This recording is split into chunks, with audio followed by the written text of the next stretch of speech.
And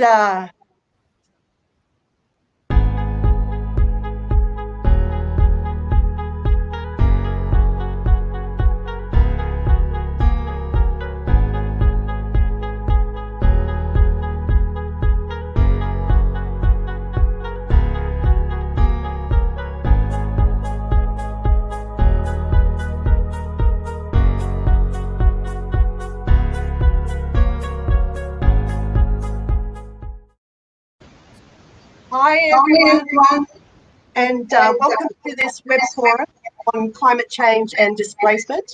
My name's Susan Price. I'm a member of the Global Eco-Socialist Network Steering Committee, and I'm also one of the editors of Green Left, which is an eco-socialist media project based in Australia. First of all, I want to acknowledge that I'm speaking to you from the lands of the Barramatagal people of the Darug Nation, located 25 kilometres to the north of Sydney. The land I'm speaking to you from was stolen and sovereignty never ceded. I pay my respects to elders, past, present and emerging, and respect to First Nations people who are participating in the forum today. For those of you who might be unfamiliar with the Global Eco-Socialist Network, GEN is an international network of individuals and organisations. It was founded in 2019 and it aims to popularise the necessity for action to tackle the climate emergency and for system-wide political and social change to address the environmental, social and economic crises facing humanity. You can find out more about GEN on our website, and there's a ticker at the bottom of your screen. We welcome affiliations from like-minded groups and individuals. Well, on to tonight's forum. It's estimated that by the middle of this century, there may be as many as 200 million climate displaced people worldwide. Climate change is impacting food security and access to fresh water right now. Sea level rise is already threatening island and coastal communities. Long droughts and changes in weather patterns are causing hunger and destroying farming land. And we have in our minds particularly though the people of Canada and northwestern US right now who are going through a horrendous heatwave. These humanitarian disasters are happening as we speak, yet the responses of the richest countries to climate displacement has been with measures that are aimed at locking out or locking up vulnerable people who are fleeing climate disaster. And this means that the nations with the least resources are having to deal with the bulk of the impacts. There's also a lack of recognition of climate-related displacement as a global issue. The UN doesn't recognise climate refugees as part of its charter, and Memet will talk a bit more about that later. Well, in this webinar, we're going to hear from two activists, one based in the Northern Hemisphere and the other based in the South, who are dealing with the impacts of climate change, migration and displacement. Our first guest is Fala Haulangi. Fala is from Tuvalu and is a campaigns organiser and Committee Pacifica coordinator for Atolls Union in Aotearoa, New Zealand, where she's based. Welcome, Fala. Talofa. Talofa. Our second guest is Memet Uludağ. Memet lives in Ireland. He's a member of the GEN Steering Committee. He's a trade union activist and a national organiser of United Against Racism. We'll have time for questions and comments after the speakers have spoken, and you'll be able to submit those via the chat boxes on whatever social media platform you're tuning in from. So please do that. Okay, well, without further delay, we'll now move to a chat with Fala, and we're really happy and honoured to have you join us tonight. I guess to start with, could you fill us in on the situation in Tuvalu and other islands in the Pacific? How are people being impacted right now by climate change? Talofa Susan and Talofa Memet, and Talofa to our viewers who are joining us tonight. I'm quite humbled to be part of this discussion tonight. As we say in Tuvalu, and it's Talanoa. Or yeah. Well, I have been living here in New Zealand for about 30 years now, but I am very much deeply connected to my land, and that is Tuvalu.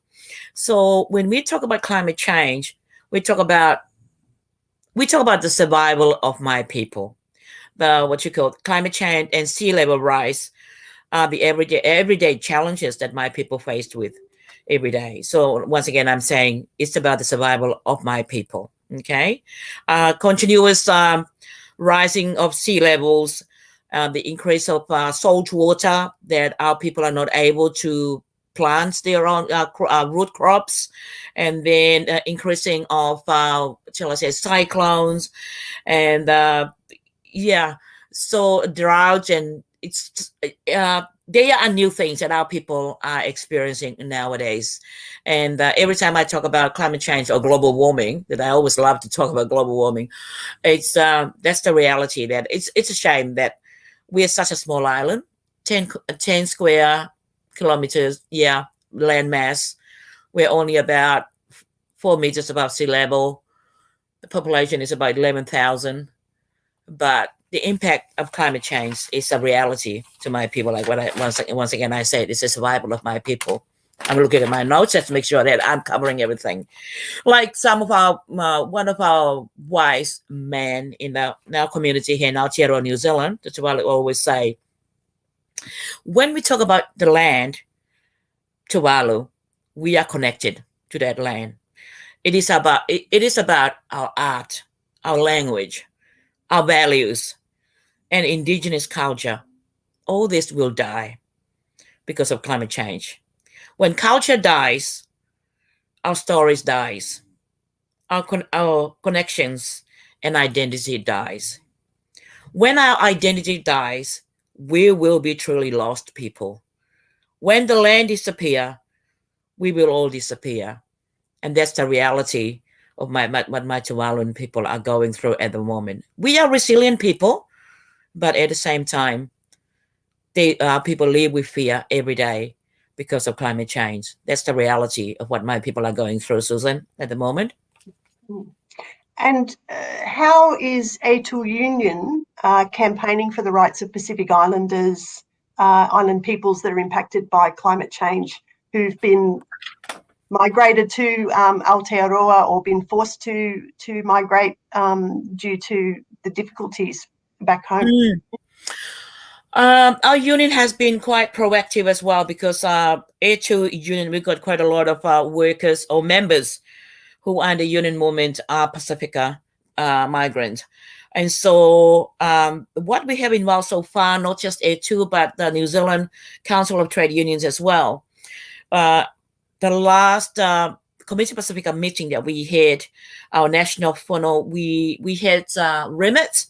And one of the remits that Atolls and the New Zealand Council of Trade Unions endorsed is the remit around that union support and endorse any programs or policies that support the migration of people from the Pacific to Aotearoa, New Zealand, due to the impact of climate change. So that's one of the remits that we have put across, and Atolls endorsed that, and New Zealand Council of Trade Unions. But it's not only that. We also look at just transition programs, because there's quite a lot of my people into manufacturing jobs.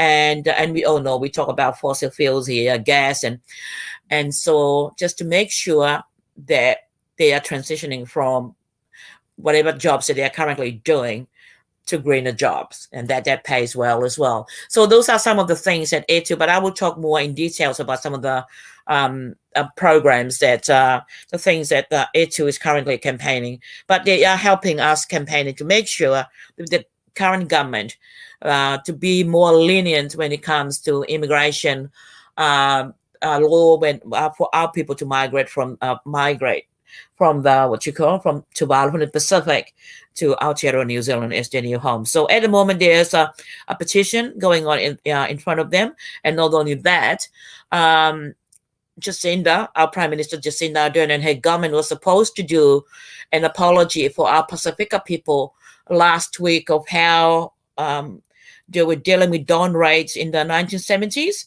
unfortunately, because of the COVID in Wellington, and because quite a lot of our Pacifica community people are coming from Wellington to attend the event in Auckland, but we have to postpone that because of COVID. So, but there will be another day for that. Yeah. Can you perhaps explain for viewers who are unfamiliar with what the history of the Dawn raids is, what that was and for? Yeah, unfortunately, Dawn raids is some part of the history that we Pacifica people are not very happy with, very disappointed. So in the 70s, or prior to the 70s or 60s, New Zealand brought our Pacifica people here to come to New Zealand to do all sort of jobs here. But after a while, when we started to pick things up, and then they decided that it's about time that we have to return these people back to where they came from, and that's where the Dawn raids. So they they went into Pacifica people's homes and wake them up like 4 o'clock, 5 o'clock in the morning, shone the torches on their faces and ask demand for their passports or whatever, an illegal document to justify that they are legal to stay, to live in Aotearoa, New Zealand. So that's why it's called Dawn Raid. So that was a very, what you call a black history for our people, for our Pacifica people in the 70s. But then it's not only in the 70s, it continues to happen in the 80s as well, because myself and my family, we moved here in the 80s. And that's Dawn Raid is still happening. And then in the 90s as well, Dawn Raid still happened. And so Jacinda and her government, they're willing to apologize on behalf of. But then people also say, we just don't want the Prime Minister just to say, we are sorry, blah, blah, blah. We need more than just a sorry. We want to make sure that the government will look at all the overstayers in here in Aotearoa, New Zealand at the moment, not just for Pacifica, but any other ethnic groups that is living here in Aotearoa, New Zealand, to make sure that the government grants them permanent residence. Yeah, not just for Pacifica people, but everybody else. So that's where we are with things, Susan, at the moment. Mm. And you're active in the migrant workers' rights campaign, I understand, with other unionists and activists. Yep, very much involved in anything to do with our Pacifica people, our tangata whenua. When I say tangata whenua, I'm talking about the people of the land, our Maori brothers and sisters, and our new migrant workers to Aotearoa, New Zealand. So I'm very much involved with our, to make sure there's the voices of our people are heard. Mm-mm. And could you perhaps go into a little bit more detail about Atolls' Just Transitions plan that you started to speak about before? We're very fortunate that I think every 2 weeks, every fortnight, A2 organizers, we always have a Zoom that goes on for an hour and a half. And those who are part of the A2 transition campaign reports, they all report to the whole team to update us on where we are with things. So at the moment, A2's Just Transition work is mainly focused around Taranaki. So when I say Taranaki, I'm talking about where the beautiful mountain is, to move away from oil and gas. Southland ahead of the closure in the 3 years of the Rio Tinto smelter. And South Auckland, that's where most of my Pacifica people live, and West Auckland, where I am. And that's where a lot of the manufacturing jobs are, supporting manufacturing and aviation workers displaced through COVID. Our approach is centers around 4 key areas. I will talk about what those 4 key areas are. So the first one is social dialogue and planning measures include in Aotearoa, tripartism is insufficient to ensure all voices are at the table. Mana whenua, when I said mana whenua, I'm talking about people of the land.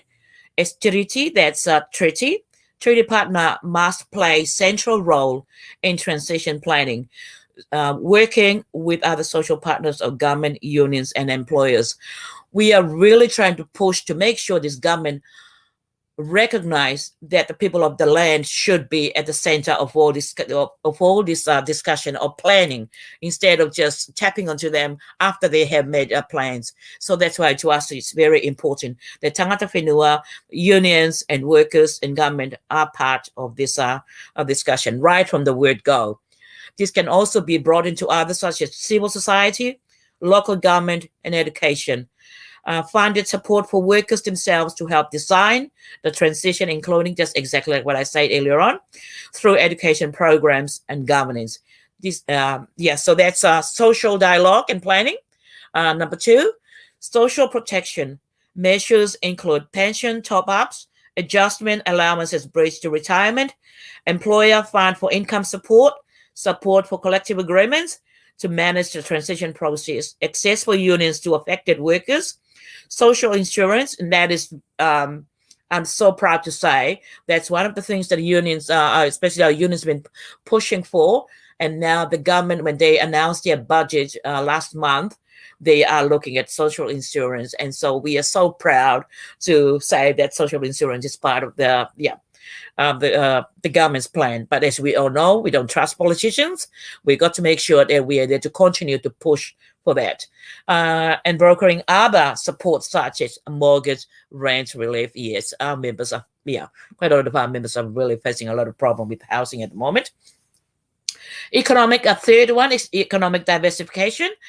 Measures include rigorous economic analysis about potential and comparative advantage for new emerging industries, direct investment in new and cluster industries from government, labor-intensive local infrastructure, including social infrastructure such as care work, procurement, that preferences good replacement jobs. So at the moment, as part of my job, driving the living wage campaign and fair pay agreements and social procurement. So that's right on top of our campaigns that we are currently talking to the government that they got to make sure that they change their procurement policy, because it's not doing any good for workers and the community. So we are having a conversation with the government at the moment. Not just any job, including commitments around the living wage, job security, health and safety, union access, and other collective agreement and other labor standards. So to us, that's part of the living wage, the fair pay agreements campaigns that we are driving at the moment, and we are really picking momentum on those on the campaign, and we are very proud of that as well. And then support for community economic development. And the fourth one is supporting workers in transition. Measures include job placement and careers advisory services, relocation assistance, recognition of prior learning services, comprehensive training package co-funded by employers and government, including access and paid time off for workers to retrain, short-term placements in new jobs ahead of retrenchment, pooling of risk, group schemes such as multi-employer redeployment schemes, group apprentice schemes, closure notification requirements of firms, support for union delegates reps to manage process for members. I'm sorry, that's quite a long answer, but those are the 4 key areas or key themes that our union A2 is concentrating on, Susan. And I mean, in terms of this, I mean, I think there's global recognition of the need for just transition for workers. Given the scale of the climate crisis, and what do you see as the responsibility of the big emitting economies in terms of, of taking action right here today? I think, I'm so proud of our young people that's really stepping up and, start the conversation. And so I get really frustrated because we all know what the problem is, and I believe, like, for example, our government is some people can say our government is really doing well, but I still believe that they still need to do more, okay? Real plans that make sense. But not only that, as a Tuvaluan, like what I said, I feel really angry and frustrated because our island is so small. The pollution of the environmental things, if the gas emission that polluted the environment, it's not like we're nowhere. Yeah, it's a tiny proportion, and yet I'm talking about the survival of my people here, and we are the first people to disappear from this world if we don't do anything about it. So it's urgent. Government, companies who are big polluters of this world, we really need to do something urgently now.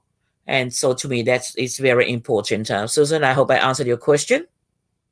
Yes, I mean, just finally, I suppose how can we work together and join our forces and multiply our forces across the oceans?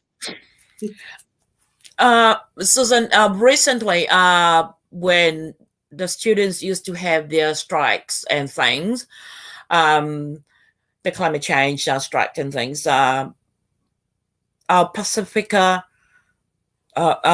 students kind of like withdrew from the group, because there's a feeling among our Pacifica students here in Aotearoa, New Zealand, that once again our Haulangi, when I say Haulangi, I'm talking about our Pakeha, our European students, are going ahead and doing all the great work that they're doing, but not bringing the Pacifica students who are highly impacted, the countries are highly impacted by climate change back home. And so, yeah, I was really sad to hear that, because I'm a community person and I'm also believe in people power. And so, yes, there will always be politics and misunderstandings, and but I strongly believe that these students really need to sit down, reorganize again, and start to talk to each other, because at the end of the day, we still need each other. And so to me, to answer your question, Susan, to me, it's about people power and continue to organize, and also making sure we have respectful relationships and coalition building between movements, unions, and environmental organizations, to make sure that we really have a voice and make an impact. And not only that, and to me as well, continue to educate our young people, our kids, our grandchildren, so that they understand what we are facing with at the moment. So that that work will continue to our younger generation as well. Yeah. Well, thank you so much, Fala, and I'm sure people will have more questions based on what you presented. So thank you again. What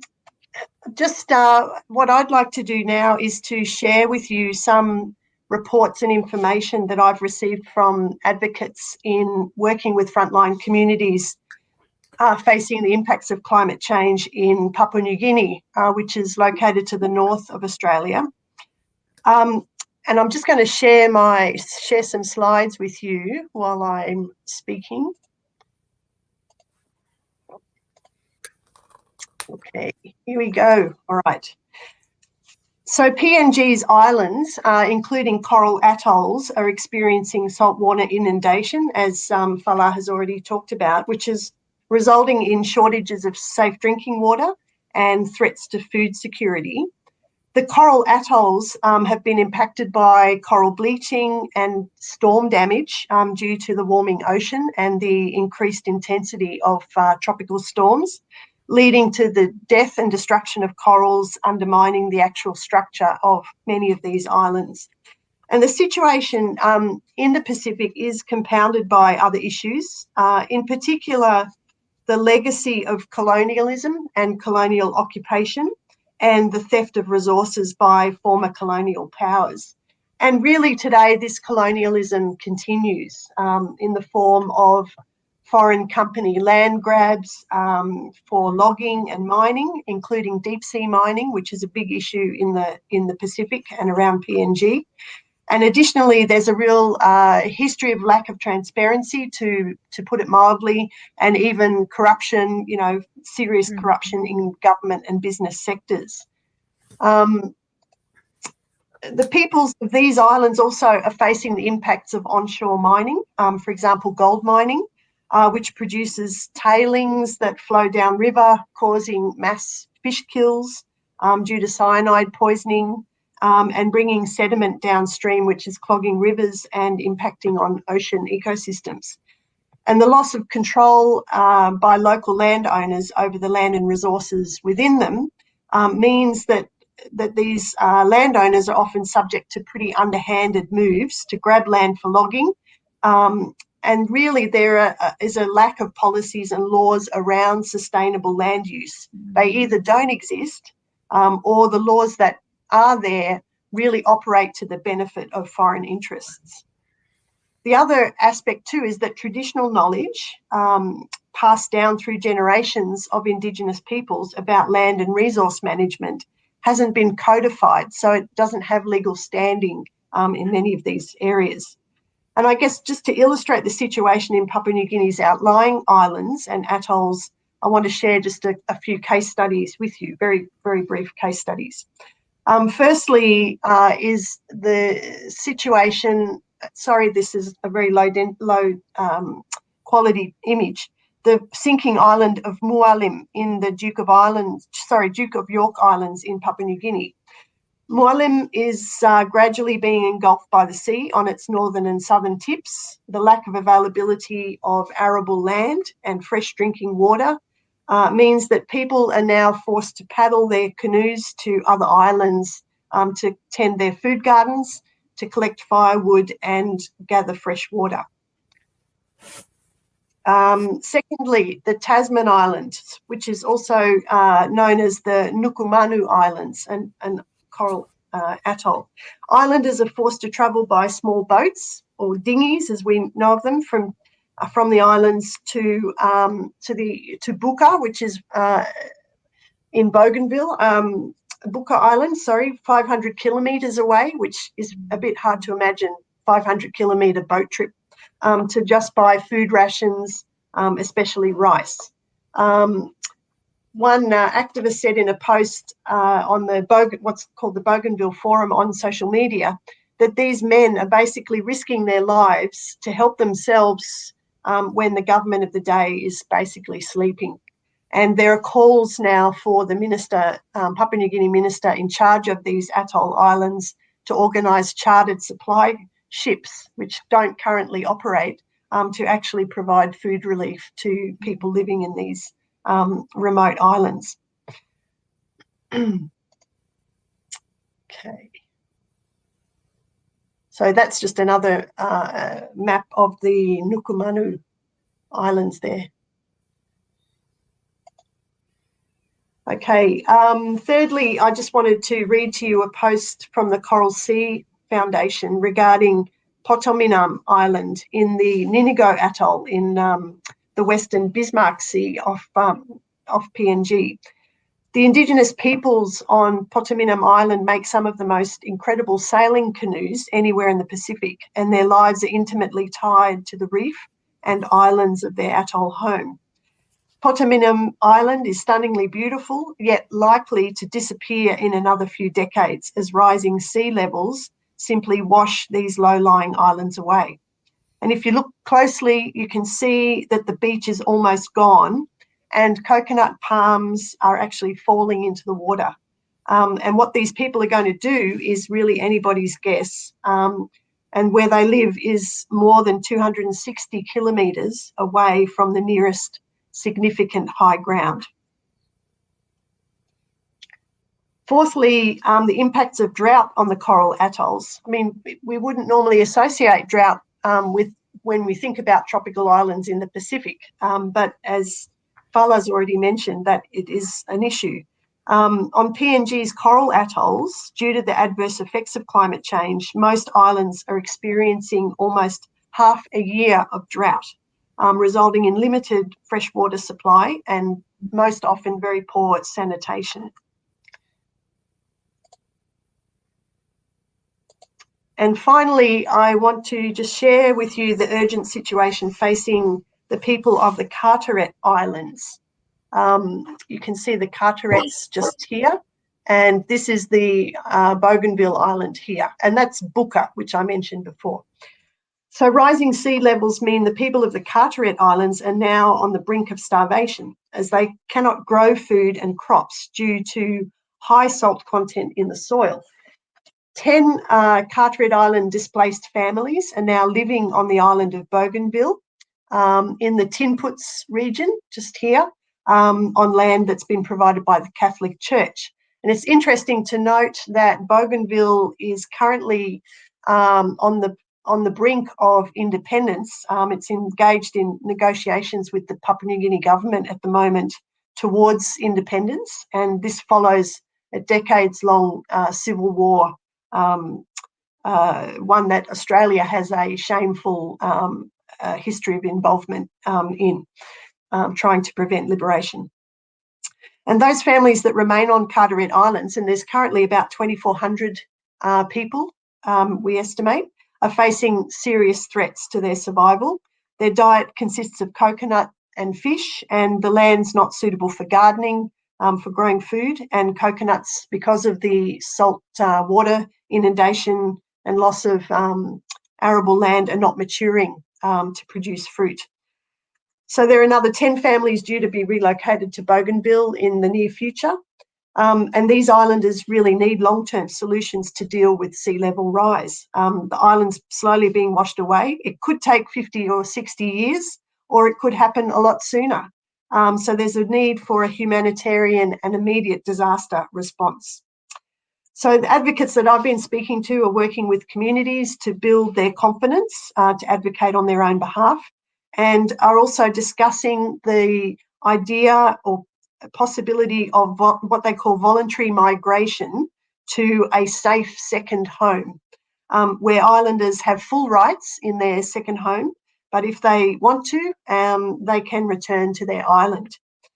And one major concern that's been raised by the Carteret Islands community leaders has been the use of the term climate change refugees, highlighting the fact that the term refugees refers to people who are forced to cross international boundaries to seek protection from persecution.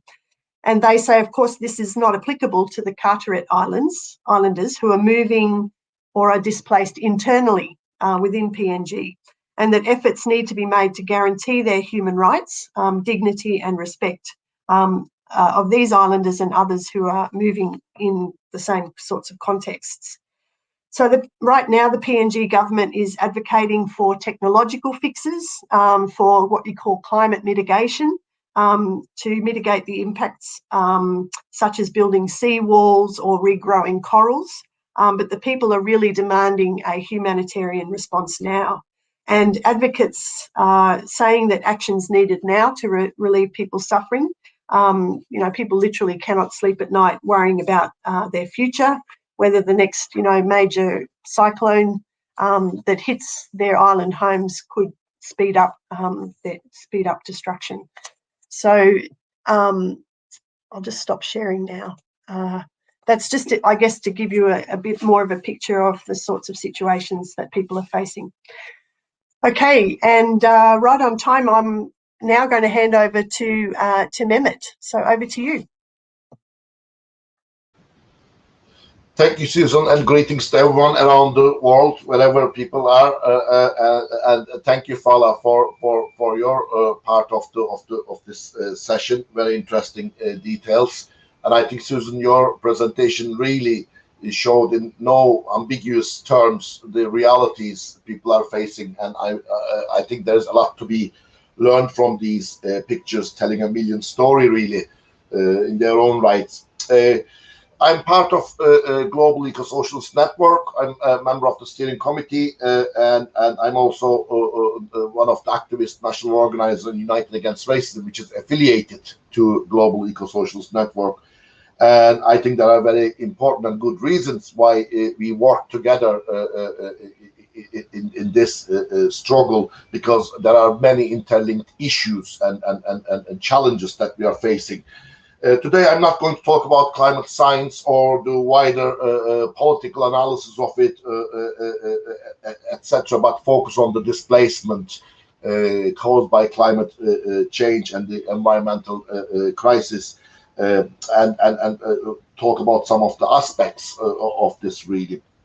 I think as we started this forum, I think two events I like to just very briefly mention here, two situations happening around the world. One is from my former home where I am from in Turkey, southeastern Turkey. Only 2 days ago, a report came out that the temperature during midday rose to 51 degrees Celsius in a predominantly farming community with a lot of actual refugees from Syria in that part of the world.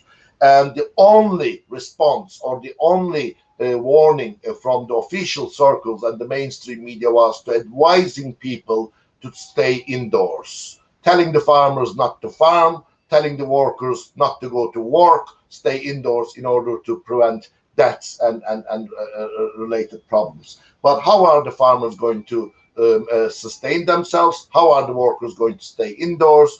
How is the life going to continue under such circumstances? Not one mention of climate change and the consequence of it being what people are experiencing. I mean, showed you very in no ambiguous terms how the reality is really happening now as we speak. The second one is obviously the heat wave in Canada, and we are seeing horrendous reports coming from Canada, a wealthy country, an advanced economy, but people are dying and people are forced to gather in huge centers in order to stay cool. And I think these are just the proofs that what we are talking about here today, climate change and displacement, is not just an academic conversation, is not a projection into the future. I think it's real, it's happening today, as Fala and yourself also explained. This is now here happening. And I think it is not just about a doom and gloom scenario where in 10 years' time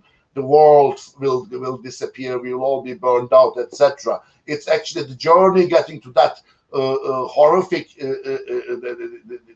destiny, basically, is in itself horrible enough and affecting people's lives today, with food prices rising, crops failing, farming communities being internally displaced. Again, going back very quickly and finally to Turkey, it is estimated that 300,000 farming families cannot farm anymore and has to be displaced and end up being big urban centers as precarious workers or unemployed indeed, and poverty becomes a reality in people's lives. So from Pacific Islands to Canada, a broad range of issues is what facing people. Only a couple of years ago, we were horrified with the rising global refugee numbers that had doubled from 30 million in early 2000s to 65 million by late 2000s. And we were talking about this number being a horrific number globally, and the consequences of it, and the suffering people have experienced. But today, yet again, UN and other global organizations have been reporting that the refugee numbers globally have risen to more than 82 million people. And I think, haven't we seen over the past decade or so, anything from Australia to Burma to Western world, Europe, America, that the refugee crisis of the past decade, mainly due to wars and oppressive regimes and conflicts in a sense, have exposed the horrific border policies by powerful nations, border barbarism, as some of us call it in many ways. It is actually, in fact, a form of barbarism. The increased militarization of borders, and indeed human rights violations, where poor, suffering people who endured horrific journeys were then pushed back at sea or sent back to hands of terrible regimes. And indeed, the politics emerging from all of that, not just because of that, but the politics emerging in the Western world, in Europe, in America, North America, and other places, South America, in terms of racism, the far-right policies, and Trumpism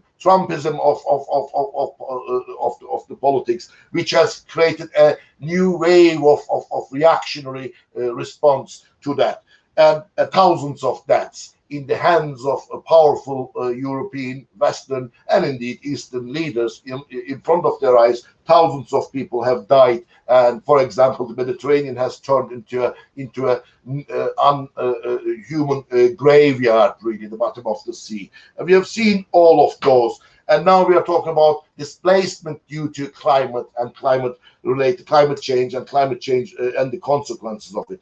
Obviously, we have to take very radical actions globally, campaign around it, and force the issue, because climate change is not going to be just about what's happening here. It's going to be about what's happening around the world and what's happening to some of the most vulnerable people of this world. But it's not exclusive and just specific to some of the. It is going to impact people in some of the richer parts of the world. The UN Refugee Convention 51 and the amendment in 67, I think the protocol talks about refugees, talks about the definition of refugees or displacement, but excludes economic migrants and climate and environmental related displacements from any sort of framework. And there is no definition, and there is not even the most basic framework in terms of protection of climate related displacement and climate refugees, in other words. And indeed, I think it is not even a new concept, because 30 years we have seen, for example, in Africa, in between 83 and 85, the famine in Ethiopia has forced 2.5 million people, and the famine was caused by prolonged drought, basically, at least partially anyway. 2.5 million people were displaced. In Uganda, in Somalia,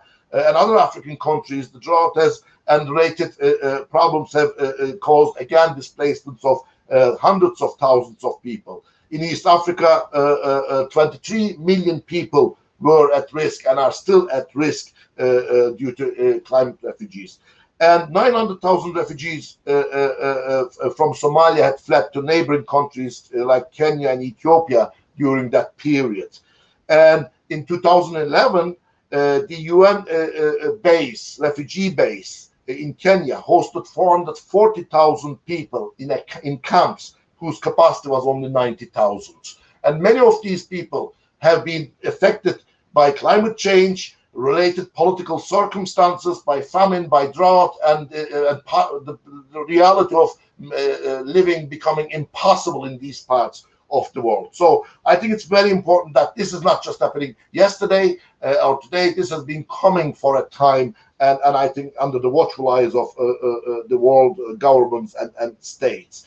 So I think it's important for us, therefore, I think, look at the climate displacement and understand the consequences of that in terms of what's happening around the world. I mean, it is not just us talking about climate change. For a long time now, the governments of the world, many of them, unless you are a lunatic like Trump or Bolsonaro in some case, right, that governments admit and recognize and talk about climate change. The denial of it maybe 2 decades ago has turned into an acceptance of it, but now the policies have been replaced with total avoidance and ignorance, rather. Talk about it, but do nothing about it, and maybe pass laws, have summits, as we will see later in the year, COP summits, etc. But really, when it comes to real action, do nothing about it. I mean, the UK government, for example, declared climate emergency in 2019, I think it was, yes. The Irish government, where I am, had followed suit, and we celebrated that Ireland becoming the second country in the world. But when it came to declaring climate emergency in the parliament, but when it came to real actions affecting people's real lives, such as climate emergency bills proposed by socialists, in this case, for example, People Before Profit, TD Britt Smith and her climate bill, the governments will simply refuse to act on it and reject and not vote for it, basically, because after all, looking after the interest of the polluting industries and the powerful, really. That's very important. But there's also something else very interesting about climate refugees and climate change-related displacement. The world's most powerful militaries, most powerful governments are talking about it, such as the US government and the military advisors to US government.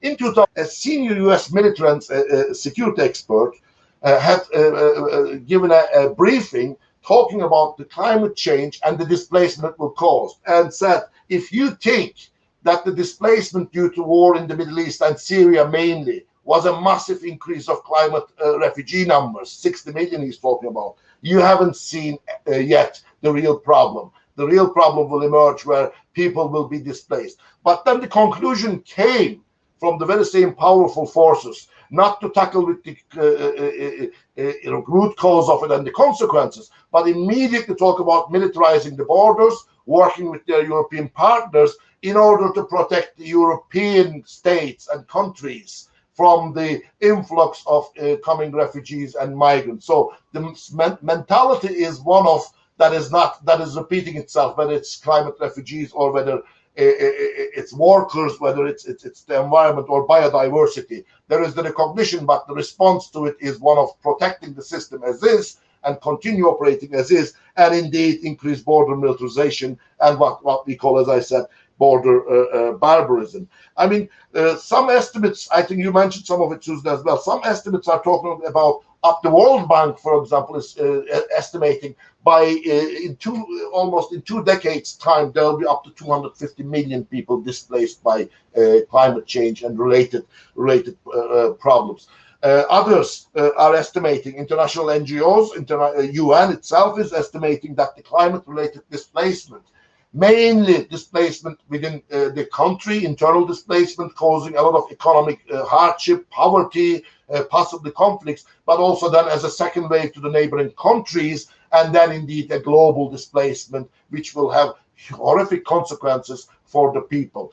And I think it links us, doesn't it, as people who might be within those very well protected borders, barbarically protected borders, and those people who are outside of these borders are facing the challenges that unites us. And I think we need to work together, fight together, unite together, because the enemy, in a sense, is the same enemy, right? It's locking us within our so-called protected borders. It's destroying our lives here. It's actually letting people die outside the borders and wants to present a safety as if we enjoy when the danger is outside the very important borders. I think we need to link arms. We need to link our struggles, and I think we need to look at the systematic attacks by the establishment and the across the globe effects of climate change, and talk about the climate refugees or climate related displacement on that matter. I mean, all of these are happening, but I don't believe this is a doom and gloom scenario. I believe there's huge hope globally. People are fighting back. People are campaigning. Sometimes the campaigns are slow. Sometimes they are very energetic. And I think there's a broader and more widespread understanding, I think, of the global issues. And I think the concept of solidarity with the global south, I think we need to embolden that concept. We need to make it more tangible in terms of what we mean. It's not just about charity, or it's not about sending a message of solidarity, but actually working with the global south. I think the just transition and the workers' rights part of it, not just in one part of the world, but everywhere in the world, and international trade union movement will have to be part of that fight back, because only through that international struggle we will be able to, I think, resist and push back and prevent some of the consequences. So I am not sure blaming the system we live in. I am not sure blaming profits. I am not sure blaming the polluting industries and their bodies in so-called democratically elected government circles who can use laws, who can use powerful state agencies to continue to operate the economies as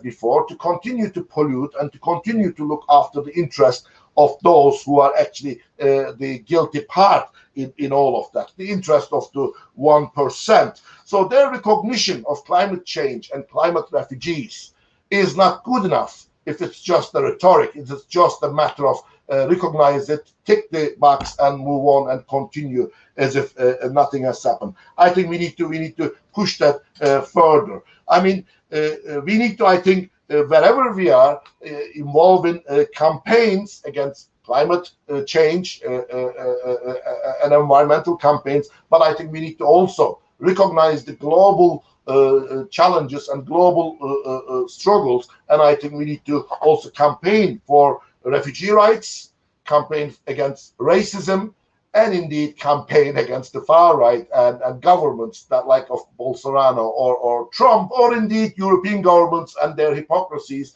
in order to fight this everywhere we are. So I think Global Eco-Socialist Network organizing this panel, this forum, has, I think, initiated a good debate.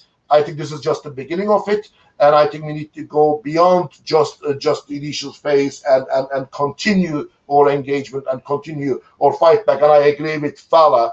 I mean, we don't have magic answers, we don't have immediate solutions, but we have the people power, we have the international solidarity, and we have the will to fight climate change and indeed the system that is causing climate change. And I think our sentiment should be everyone should live in a safe environment. No one needs to be a refugee, not one child, not one woman, not one man left behind. Thanks so much. Thanks so much, Memet. Very powerful words there, and terrific talk. Okay, well, we're now going to open up to our audience to post some questions in the chat box. We've had a few comments already from people who've joined us, and I'll just have a look now. I mean, John asked, the response of the far right to climate refugees and displacement will be utterly barbaric. How can we counter this? I mean, Memet, I think the final part of your talk went to quite a lot of points that could have answered John's question. But I guess, Fala, perhaps would you like to make any comments in response to that issue, the barbarity of the far right? Exactly. Like, I'm surprised that I was not crying tonight, because normally when I talk about climate change, I cried, but I don't know why I'm strong tonight. So, yeah. So when we talk about, my people always say, relocation is not a choice. It will never be a choice for Aotearoan people. Just like my opening sentence, it is our land. That's our identity, that's our culture. We don't want to go anywhere else. But but like what you say, yes, it's barbaric. But but when we talk about relocation, my people always say we want to die on our land. Because there's no other place like home, and the land, we are attached to the land. That's who we are. So yeah, that's my answer, Susan and Memet. Well, I guess I feel like I should say something, because I'm talking to you from the country that has one of the most shameful and criminal policies towards refugees that sadly, and Janica is absolutely right, that the rest of the world is seeking to emulate. And that's the policies of not just the current Australian government, but successive Australian governments who have implemented a policy of deterrence, which has involved not only mandatory detention of refugees, but actually a barbaric policy of detaining refugees who come by boat on island prisons, or actively turning boats around at sea and sending people to their deaths, either in the open waters or forcing them to be refouled back to danger in the countries that they were seeking to escape. Yeah. So, and certainly we've had our big challenges here with public opinion to really turn that around, and it's certainly when the movement has been strong and united around concrete demands on the government, we have actually successfully moved public opinion from being in support of the government's cruel policies to opposing the government's policies. And right now we have a particular situation where a Tamil family has been threatened with deportation, and the hometown that they were living in is part of the movement to demand that they be allowed to stay in Australia and given permanent protection. And that is a big turnaround, in the space of a few years.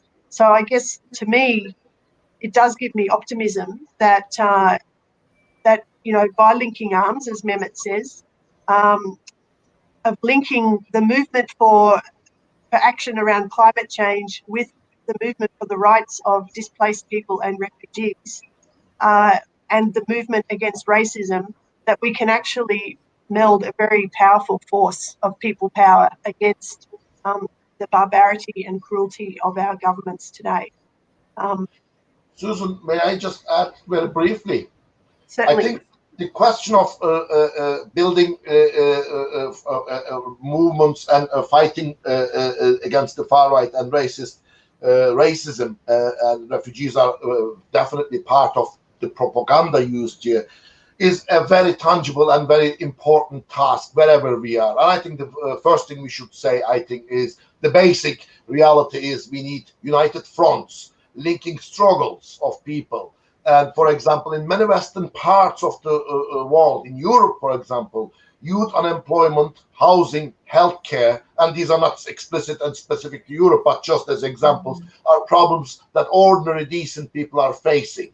And these people are facing also the hypocrisies of the central governments and not just the far right lies, basically. And I think it's very important to be able to link the struggles and actually build united fronts and actually fight on that basis. But I think also our contribution to the international struggle is actually being powerful, strong, and organizing, mobilizing at home, wherever we are, right? And actually fighting against the hypocrisies and indeed the racism and indeed the anti-worker, anti-woman, anti-human policies of our own governments, and by powerful organizations and campaigns, and actually bring that to the international table of solidarity. But the far right and racism is here to stay and try to grow, and I think we need to take that task very serious and make it part of our wider struggle.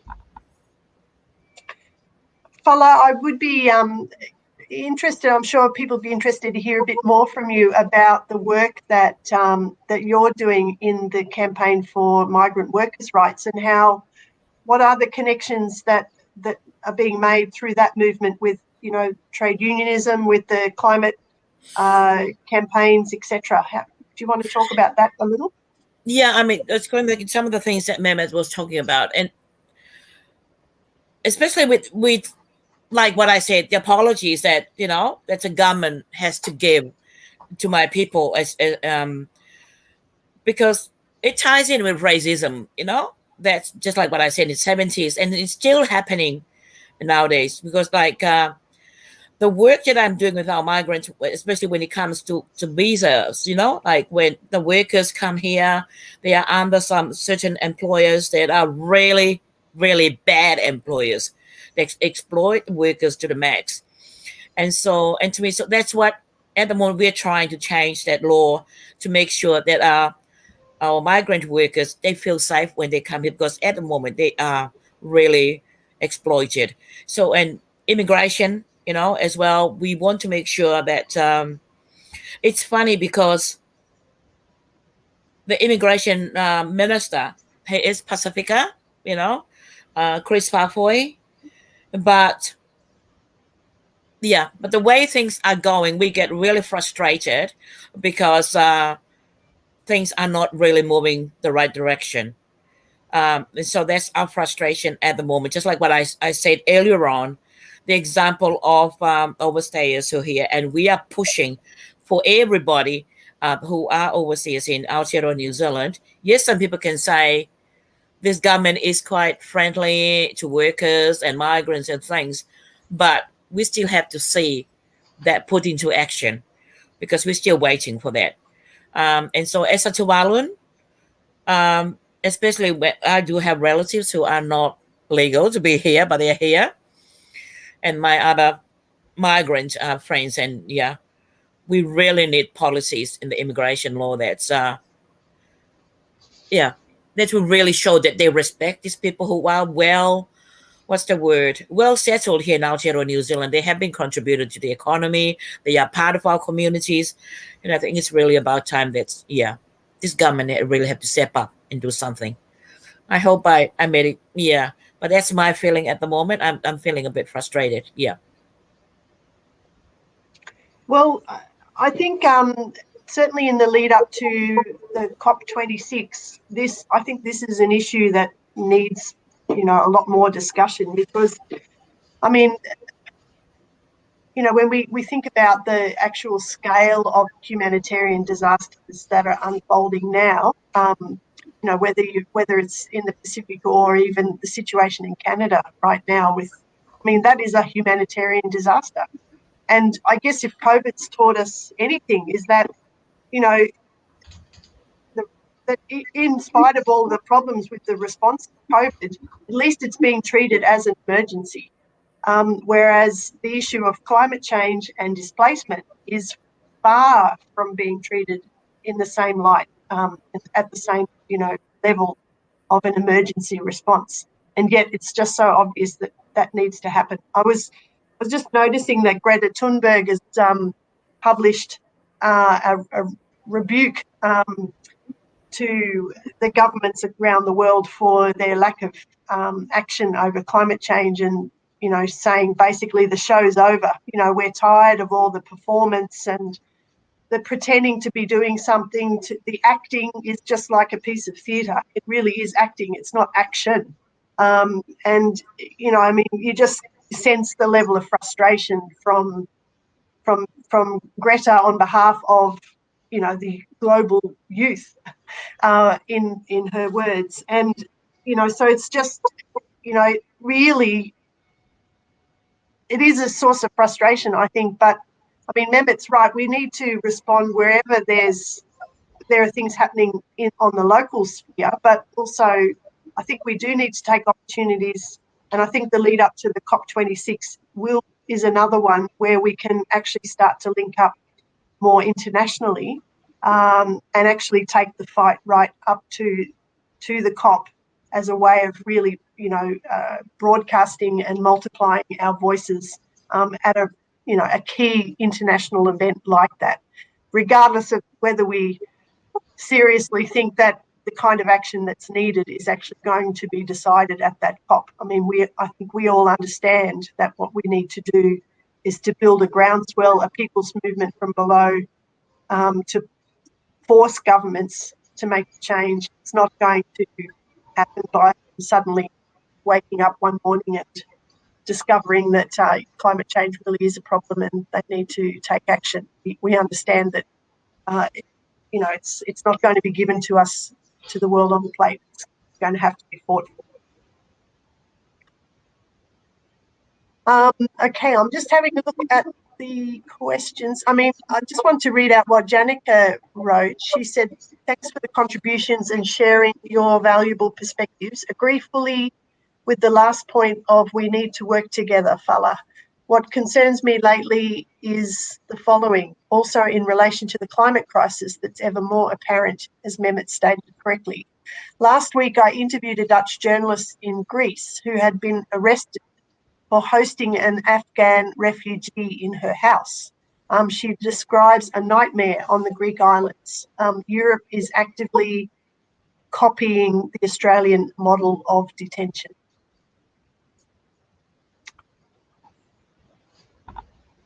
And Mark has written, in Canada and elsewhere, the pandemic is used as an excuse to further restrict entry of refugees and other immigrants. Unfortunately, almost no protestations are heard.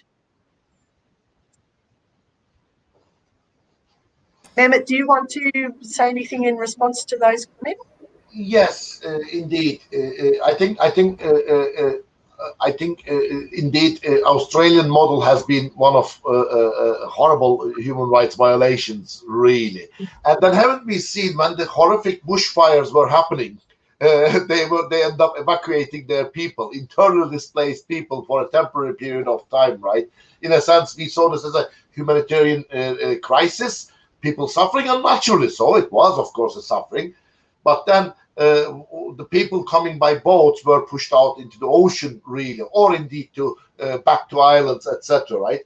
I mean, a majority of the refugees, and indeed climate refugees or people displaced by climate, don't go one morning, get up and decide to go to European countries, and don't decide one day to unearth themselves from their land and just take this dangerous journeys. It is almost the last resort to cross the borders. And of the 82 million refugees, many of them are staying in the neighboring countries, and some of the poorest regions are hosting world's biggest refugee numbers. When you look at the European Union, when you look at Western America, the top percent of the rich economies, very little, and not even registering in the top 10 list of refugee hosting countries. But you see a lot of moaning and a lot of giving out about refugees, a lot of changing and twisting meaning of the words. For example, talking about economic migrants who happen to be opportunistically taking very dangerous journey and happen to take their 3 or 2-year-old children with them in order to come to Europe and take the jobs or the houses, etc., right? So there is this reality of the refugees and the hypocrisy responding to this to this situation, right? I mean, only 2 weeks ago we had the International Refugee Day. We didn't even get the crocodile tears this time from the European governments. I'm focusing on Europe here as a perspective. It wasn't even the case anymore. Let's cry about the poor Kurdish boy Alan Kurdi and for a day, and then we go back to organize another European summit in terms of funding Frontex, which is the European border agency, to militarize it even further, literally arming people on the borders in order to prevent refugees from coming. But there's a horrific reality, I think, for climate refugees as well. You can't seek asylum by declaring yourself homeless because your land is gone, your living conditions are unbearable anymore, and you have to get up and go somewhere else. You can't say, I'm a climate refugee. I'm not into legalism here. I'm not, but nonetheless, it does provide a basis, doesn't it, that people being able to say the reasons. I mean, if you're a refugee or a displaced person fleeing unbearable living conditions, the country you're going to go to, or in the European, if you arrive to European countries, you're immediately defined as an economic migrant if you declare environmental devastation and disasters and climate change as a reason, and you have no hope on earth to get protection on that basis. You will be categorized as economic migrant, which is sort of synonymous with opportunism in a sense, and worse will happen to you. The shameless European Union policies on how to deal with refugees, making deals, blood money, giving money to countries like Turkey and Libya, establishing refugee detention centers, protecting European borders at the African shores, basically, sending women, children to refugee camps in Libya, which has been repeatedly documented, are being used as slave camps, are being used as camps of horrific oppression when it comes to women's, sexual, physical, bodily oppression, and people are detained for indefinite periods of time. And European Union constantly talking about funding such camps at the African shores or in Middle East or other places, and then lecturing us about human rights and decency and dignity. It is that hypocrisy, I think, that is very exposed at this present time. It's the same hypocrisy, same mentality when it comes to workers' rights, when it comes to housing rights, when it comes to women rights, and when it comes to refugee rights and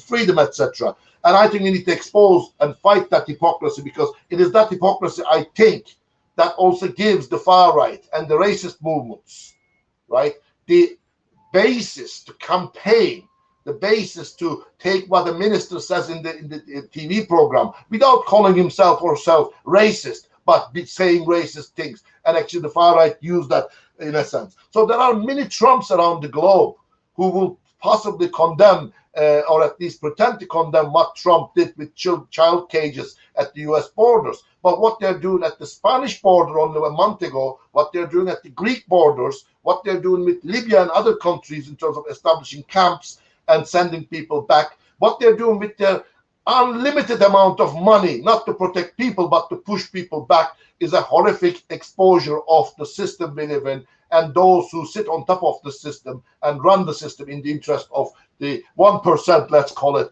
and let 30, 40,000 people die in the Mediterranean or in the shores of Australia or indeed in refugee camps in some of the harshest places on earth. I think we need to fight that system. Hear, hear. Well said, Memet. I mean, I just on the United Nations definitions too. The case that you mentioned earlier was actually a Tuvaluan man, I think, based in New Zealand, who took the case to the United Nations that he'd be declared a climate refugee. And I think in the end, the decision that was handed down in January specified that a climate refugee, or that people could not be sent back or forced back to their homes when it was impacted by climate change, but then stop there, and which is a completely hypocritical position, because of course you can't say that and then not recognise someone who's left that situation as being therefore a refugee. So anyway, so clearly a lot more work needs to be done, a lot more pressure and campaigning needs to happen to actually fight for proper humanitarian recognition. I mean, I guess we understand that that's not the end of the story, because we all are aware that in Indonesia, in Turkey, there are countless thousands of people who've been designated, given the status of refugee by the United Nations, who are still waiting to be resettled or to be allowed to emerge from these horrible detention camps, or so-called transition centres, to go to safety. But nonetheless, I think it's an important demand that we need to, the movement needs to grab and push. Yeah, that's funny, Susan, that you're mentioning that. He's actually from Kiribati, the guy, because I was helping him out with the media side of things as well, to expose what the government was doing to him. So so he was from Kiribati. Yeah. Sorry, my apologies. No, that's that's one of those very good examples that you have raised. Yeah. Mm. And can you tell us a bit more, Fala, just on this whole the issue of these immigration raids that were happening in the 70s and 80s in New Zealand?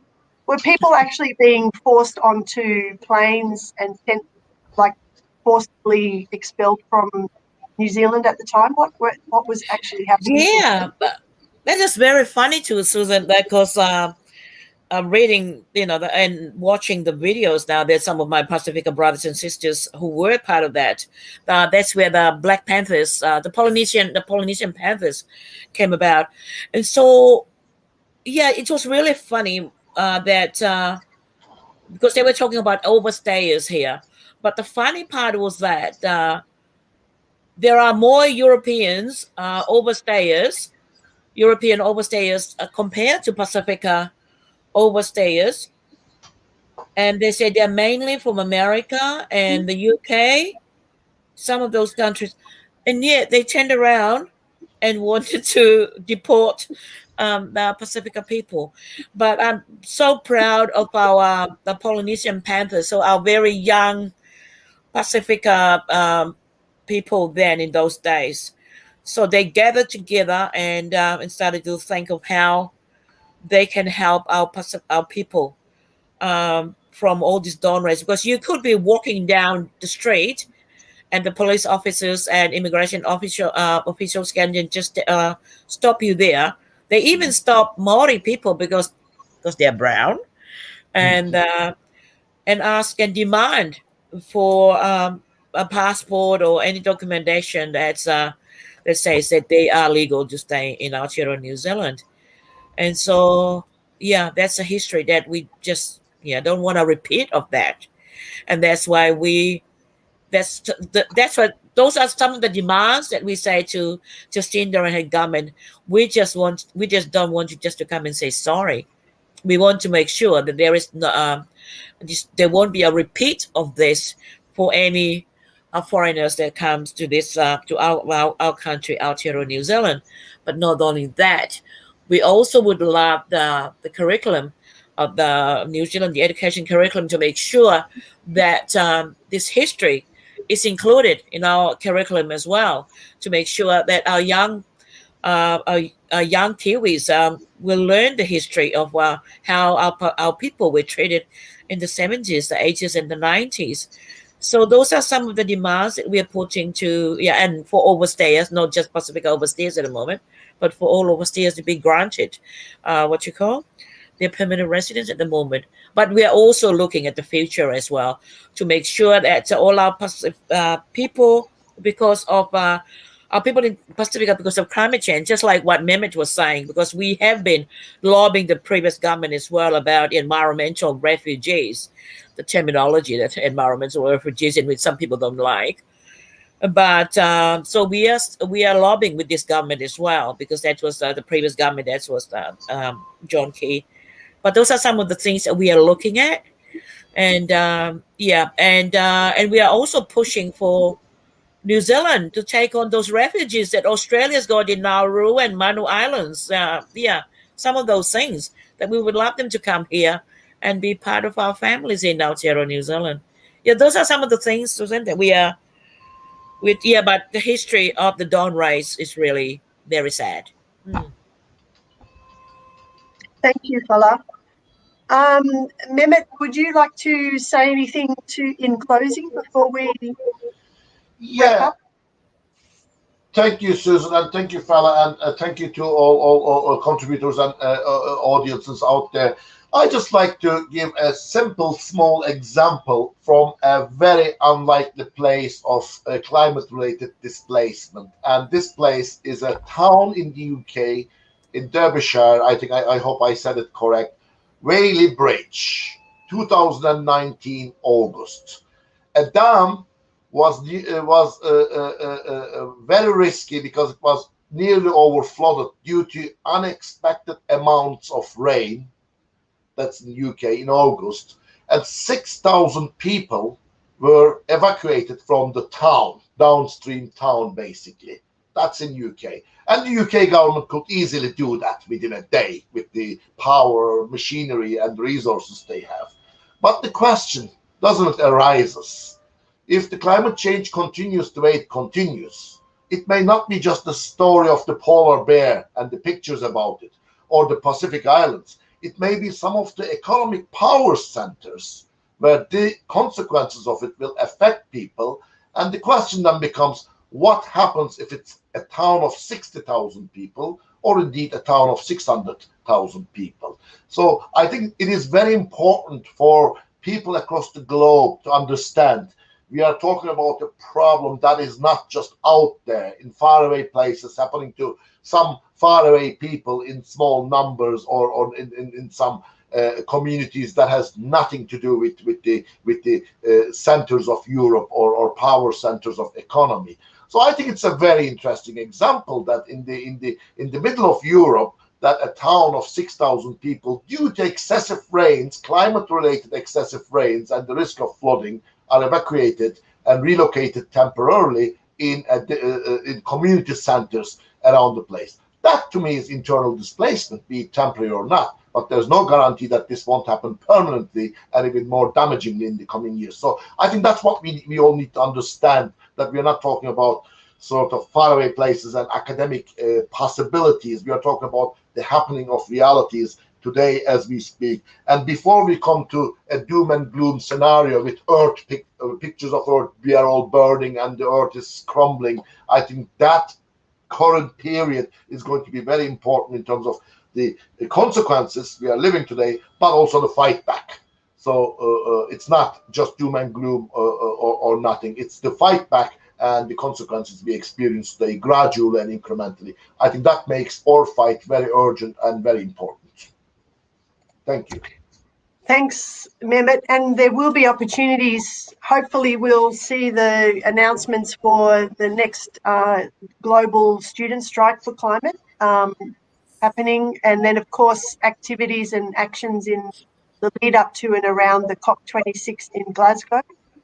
Certainly, from the point of view of the Global Eco-Socialist Network, we're trying to push very hard and raise the idea of a strike, a global strike around that time, that's supported by workers, not just led by the high school students, but actually has broad working class support behind it. And clearly this issue has to be at the centre of those mobilisations. Fala, I'll give you one last opportunity. Would you like to say anything in closing? I just want to go back to what you were saying about those global strikes, by students. Just like what I said earlier on, it's really sad, disheartening to see how our Pacifica students withdrew from their group. I just want to once again remind ourselves the importance that we all need each other. You know what I mean? Yes, I know there's racism that's going on out there. I know there's discrimination is going on out there. But at the end of the day, we are human beings. Let's sit down, let's continue to talk to each other, so that, because we all need each other to deal with the pandemic, COVID-19, climate change, all these things. We all need each other. So it's very important that let's continue to talk to each other and support each other. Yeah.